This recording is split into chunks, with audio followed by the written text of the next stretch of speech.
Welcome to Chillin' 101. We hope this video helps. You start by verifying prerequisites. Make sure Windows Build supports DirectX 12 and your GPU driver advertises DX12 support.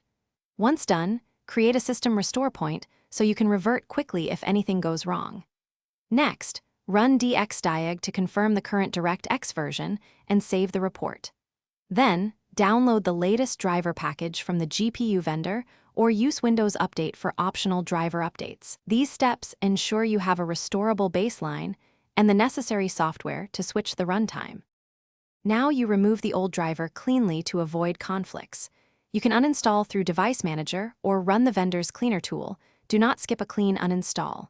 Then install the new driver you downloaded, picking the custom or clean install option if available to overwrite remnants.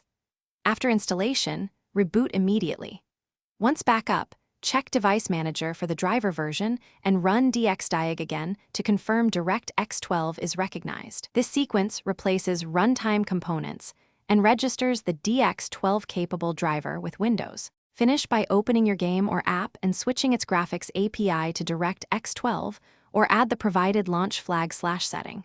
Make sure game profiles and overlays are updated, then test performance and stability. If something fails, use the restore point or Device Manager driver rollback to return to the previous state quickly. Also inspect Event Viewer and the GPU driver's log for specific error codes to guide fixes. If needed, reinstall the driver using a different package version and retry. This usually resolves persistent compatibility problems. Thanks for watching. Consider subscribing if we helped you.